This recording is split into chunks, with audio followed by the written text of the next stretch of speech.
या कुंदैन्तु तुषारहार धवला या शुभ्र वस्त्रावृता या वीणा वरदंड मंडितकरा या श्वेत पद्मासना या ब्रह्माच्युत शंकर प्रभृति देवे सदा वंदिता सा मां पातु सरस्वती भगवती निशेष समाजाड्यापः। नमस्कार मित्रों, मैं गौतम सिंह बिष्ट ज्ञान गंगा के YouTube चैनल में आप सभी मित्रों का हार्दिक स्वागत करता हूं, अभिनंदन करता हूं, वंदन करता हूं, नमन करता हूं। मित्रों, जैसे कि आप आजकल के ज़माने में देख रहे हैं, YouTube एक ऐसा प्लेटफॉर्म है, एक ऐसा व्यक्तित्व है, या यूँ कहें कि एक ऐसा साधन है कि जिससे आप आजकल के ज़माने में सभी चीज़ों को अपडेट कर सकते हैं। और आप देखते हैं कि यूट्यूबर जो लोग बहुत सारे यूट्यूब चैनलों को चलाते हैं और टेक्निकल के बारे में जानकारी देते हैं, तो आप देखते हैं कि आपका लैपटॉप, कंप्यूटर, मोबाइल कैसे लोड होता है, कैसे उसमें सॉफ्टवेयर काम करते हैं, टेक्नोलॉजी के बारे में बता करके यूट्यूब से उसका मेहनताना के रूप में अपने लिए कमाई करते हैं, धन अर्जित करते हैं। लेकिन मित्रों, आपने देखा होगा कि ऐसा कोई भी यूट्यूबर नहीं है जो कि आपको ये बताएगा कि आपका खुद का सॉफ्टवेयर कैसे आप डेवलप कर सकते हैं, कैसे आप उसको रुचिकर बना सकते हैं, कैसे उसमें किसी प्रकार का वायरस नहीं जाता है। आपने देखा होगा कि पहले के समय में लोग एक दूसरे से कितना प्रेम, स्नेह और कितने सच्चे लोग होते थे। कितने यूँ कहें कि सच्चे लोग की परिभाषा भी आजकल के ज़माने में कोई बताने के लिए ठीक ठीक तैयार नहीं है। अगर कोई है तो कहता है हमसे कथा करवा लो, हमसे कोई धार्मिक अनुष्ठान करवा लो, हमसे अपने घर में कुछ ऐसा यज्ञ करवा लो जिससे कि आपका भला हो जाएगा और साथ में उनका भी भला हो जाएगा। तो मैं आपसे ये नहीं कहता कि जो भी गुरु, जो भी धार्मिक इंसान अगर अपने यजमान से कह ले, अपने शिष्य से कह ले, अपने बच्चे से कह ले, अपने मित्र से कह ले, अपने हितैषी से भगवान या धर्म के रूप में धन ऐंठता है, वो आदमी कभी भी सच्चा हितैषी नहीं हो सकता है। मित्रों, आपको देखना चाहिए कि इस ज़माने में सच्चे लोग कौन हैं। तो मैं आज ज्ञान गंगा यूट्यूब चैनल में आप सब मित्रों का हार्दिक अभिनंदन करता हूँ। साथ में ही कुछ ऐसे मनुष्य के गुण मैं आपके सामने चर्चा में रखूँगा कि जो आपको एक सच्चे मनुष्य को पहचानने में मदद करेंगे। हो सकता है कि आप आगे चलकर आपको बहुत सारे मनुष्यों के साथ में दोस्ती हो, हितैषी लोगों के साथ में आपका संबंध हो, उनको आपको टैगल करना पड़े, उनके साथ में दिनचर्या गुजारनी पड़े, तो कैसे लोग, आप उनको कैसे पहचानेंगे कि कौन सच्चा इंसान है, सच्चा मनुष्य है। आजकल के ज़माने में बहुत कम लोग बताते हैं। मैं आपको ये नहीं कहता कि आप मुझे लाइक कमेंट्स करके और मेरे चैनल को बहुत बढ़ाएं। मैं आपसे ये विनती करता हूँ कि आपको अगर अच्छा लगे तो इसका सदस्य बनिए और इनकी बातों को समय मिले आपको तो ज़रूर सुनिए। अच्छा लगे तो आप हमारे साथ बने रहिए, और ना अच्छा लगे तो हमें क्षमा कर दीजिएगा। सोचिएगा कि एक प्रकार से जैसे यूट्यूब में आजकल बहुत सारे कुकुरमुत्त की तरह लोग उगाए हैं, उसी तरह ये भी एक चैनल है। मैं उत्तराखंड से गौतम सिंह बिष्ट, रिटायरमेंट, सूबेदार रैंक से मैं रिटायरमेंट हूँ। अपने 30 साल मैंने अपनी जवानी के सेना को दिए हैं और सेना ने उसके एवज में मुझे अच्छा सा पेंशन मुझे सेना देती है और उसी पर मेरा आजीवन चलता है और मेरा सब काम बिल्कुल सरलता से होता है। क्योंकि अगर आपकी आवश्यकताएं आप कम कर दो, आवश्यकताएं कम हो जाएंगी तो अपने आप ही आपका जीवन संपन्न हो जाएगा। और आपके पास लाखों करोड़ों रुपए भी हैं, अगर आपकी आवश्यकताएं बढ़ती जाएंगी तो आपके जीवन में असंतोष आ जाएगा। गोधन गजन बाद धनु और रतन धन खान, जब आवे संतोष धन सब धन दूर समान। तो मैं कुछ ऐसे अच्छे इंसानों के आपको ये गुण बताता हूँ जिनको आप पहचान लेंगे। जैसे आप अगर मेरे पास में आएंगे और एड्रेस जानना चाहेंगे तो आप जानेंगे कि गौतम सिंह बिष्ट हैं, उत्तराखंड से रहते हैं, पौड़ी गढ़वाल से हैं, सतपुली में निवास रहते हैं, कभी कोटद्वार में, देहरादून में भी निवास रहते हैं, आर्मी से रिटायरमेंट। इतना पता आपको पता लग जाएगा तो आप तुरंत ही पहचान लेंगे कि ये अमुक अमुक व्यक्ति है। उसी प्रकार से ऐसे कौन से इंसान होते हैं, उनमें कौन से गुण होते हैं। सबसे पहले अगर आता है पहला गुण तो धर्मे तत्परता। धर्मे तत्परता का मतलब ये नहीं कि आप हिंदू, मुस्लिम या ब्राह्मण और क्षत्रिय धर्म।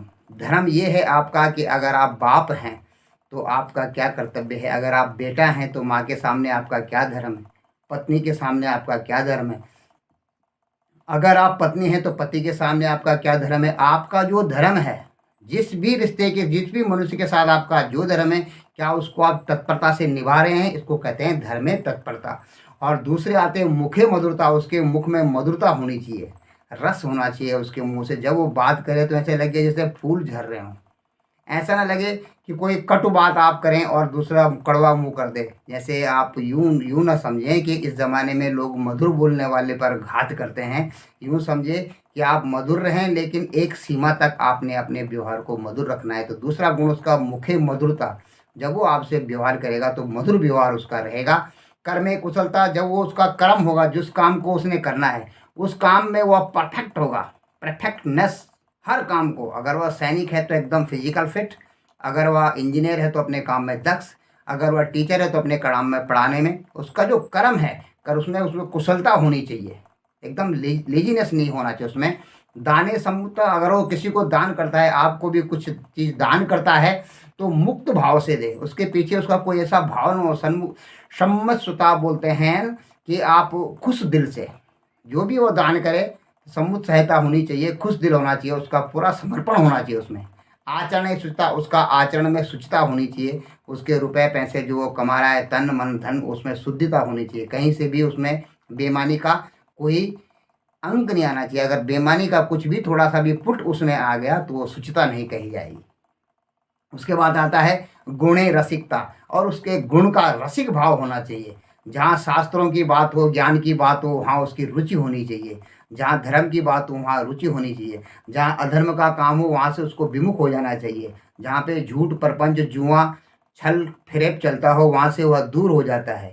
तो वह गुणों में रसिकता रखता है। जो सद्गुण है, सत रज और तम 3 गुण होते हैं। सतगुण में उसकी क्या होती है, रसिकता होती है। और तमोगुण से वह दूर रहता है और रजोगुण से अपने आप को बचा के रखता है। उसको कहते हैं गुणे रसिकता।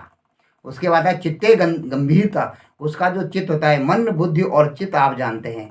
मन तो आप समझते हैं कि जो मनमानी करता है। बुद्धि जो है उसका एक सबसे बड़ी प्रबल होती है, जो निश्चयात्मक होती है। किसी काम को करने के लिए निश्चय कर लेती है, वो बुद्धि का काम है। इधर उधर भागना वो मन का काम है। और मन बुद्धि, और उसके बाद आता है चित्त। जो संस्कार हमारे उसमें पड़ते हैं, जो संस्कार स्टोर होते हैं हमारी फ्लॉपी में, हमारे हार्ड डिस्क में, दिमाग के हार्ड डिस्क में, उसको चित्त कहते हैं। तो चित्त पर हमारे संस्कार पड़े रहते हैं। तो चित्त में गंभीरता होनी चाहिए, उसमें उच्छृंखलता नहीं होनी चाहिए। उच्छृंखलता नहीं होना चाहिए उसमें, घटियापन नहीं होना चाहिए उसमें, गंभीरता होनी चाहिए। तो इसको बोलते हैं चित्ते गंभीरता। उसके बाद आता है मित्रे अवंचकता। और मित्र है उसे अवंचक, वंचक बोलते हैं किसी को ठगना। और जो अगर मित्रों के साथ में उसके पास ठगी का मामला नहीं होना चाहिए, झूठ कपट का मामला नहीं, उसे बोलते मित्रे अवंचकता। मित्रों के साथ में वह बिल्कुल छल कपट से रहित हो, तो तब समझना चाहिए। गुणे विनम्रता, और जहाँ पर उसके गुरुजन लोग हो वहाँ पे वो बिल्कुल विनम्र होना चाहिए, नमन होना चाहिए, उसका शीश हमेशा झुका होना चाहिए। तब आप समझें कि यह उत्तम पुरुष है। और शास्त्र विज्ञानता, और शास्त्रों की जहाँ पर बात आती है, शास्त्र का मतलब ये नहीं कि आपके सिर्फ धर्मशास्त्र है। जहाँ पर शास्त्रों की बात आती है, कोई भी काम किस प्रकार से किया जाता है उसको सही करने के लिए जो दस्तावेज होते हैं वो शास्त्र कहा जाता है।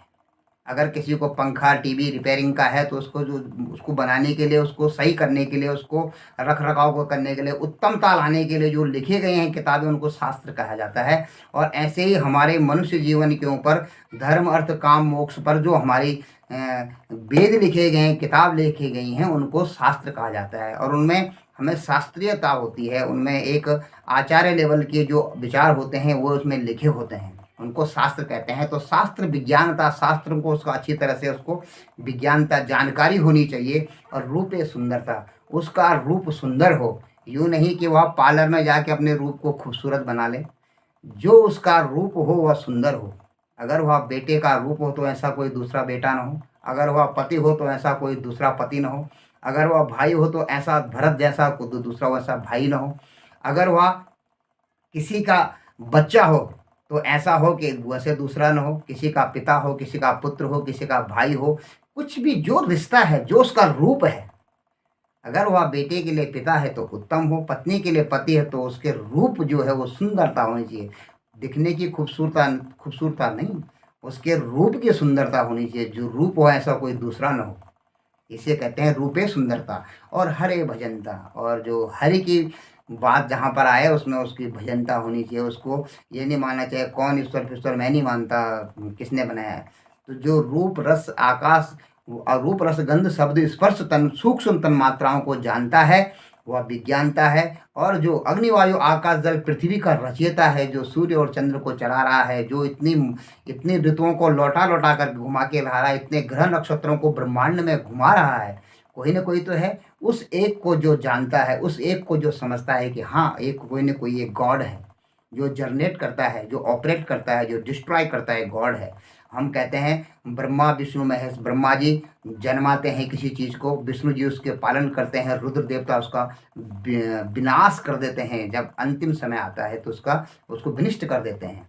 तो गॉड कह लो, भगवान कह लो, अल्लाह कह लो, जो भी आपके धर्म में जो भी अनुकूल हो, जो भी बात उसके लिए, उस अमुख शक्ति के लिए कही गई हो, उसको भजनता, उसका भजन कीर्तन करना चाहिए, उसको नमन करना चाहिए, वंदन करना चाहिए। तो ये 12 गुण होते हैं एक सज्जन पुरुष में। और ये सज्जन पुरुष में अगर 12 गुण आपने किसी व्यक्ति में पहचान लिए तो आप समझ लें कि वह सज्जन है। हो सकता है पूरे गुण किसी में, सभी में न हो तो भगवान बन जाएगा, अगर पूरे 12 गुणों के साथ वह उत्पन्न हो जाएगा। लेकिन फिर भी इन गुणों का वह किसी हद तक पालन करता हो। धर्मे तत्परता, मुखे मधुरता, कर्मे कुशलता, दाने समुत्साहिता, आचरणे शुचिता, गुणे रसिकता, चित्ते गंभीरता, मित्रे अवंचितता, और शास्त्रे विज्ञानता, रूपे सुंदरता, और हरे भजनता। ये जो 12 गुण जिस इंसान के अंदर होते हैं, समझ लेना चाहिए कि वह इंसान उत्तम है। तो आप इस ज्ञान गंगा चैनल में ऐसे ऐसे टॉपिक में आपको लाता रहूँगा। मैं ये नहीं कहता कि हम एक बहुत बड़ा संगठन बना लें और जिससे कि हमें किसी प्रकार का गेन हो, फ़ायदा हो, मैं ये नहीं चाहता। लेकिन मित्रों, इस ज़माने में, इस भागदौड़ के ज़माने में, जहाँ पर कि लोग एक छोटी सी बात को भी बड़ी बढ़ा चढ़ा कर बोलते हैं और आप उसको लाखों लाइक्स और कमेंट्स करते हैं, उसको सब्सक्राइब करते हैं उसके चैनल को, और उसको एक यूट्यूब के माध्यम से उसको अच्छा धन अर्जित करने का समय देते हैं, क्योंकि उसके भाग्य में था, उसे मिलेगा। ये हमेशा ध्यान रखें, जो जिसके भाग्य में था उसको मिलेगा। वो न चाह जैसे मृत्यु आदमी को ढूंढते हुए उसको तक पहुंच जाती है, जैसे कोई बछड़ा अपनी माँ को ढूंढते हुए दूध पीने के लिए, कहीं भी उसकी माँ छुपी हो, लाखों गायों में भी छुपी हो, वहाँ भी ढूंढ लेता है। वैसे मौत भी ढूंढ लेती है, वैसे ही भाग्य भी ढूंढ लेता है इंसान को। जो हम कर्म करते हैं, हमारे कर्म हमको ढूंढते हुए आते हैं और उस जगह पर पहुँच जाते हैं। इसलिए आप देखते हैं कि प्रत्येक इंसान यह कर्म कर रहा है कि उसको कभी दुख न हो। क्या वह दुखों से बच पाता है? वह इतनी दवाइयाँ खा रहा है कि उसे कभी रोग न हो, क्या वह रोगों से बच पाता है? जैसे रोग और दुख और मौत आपको ढूंढ कर आप तक पहुंच जाती है, आपके सत्कर्म भी आप तक आसानी से पहुंच जाते हैं।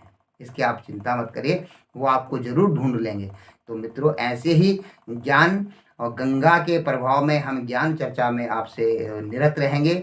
ये मैं ज्ञान गंगा का दूसरा वीडियो अपलोड कर रहा हूँ अपने यूट्यूब चैनल पे।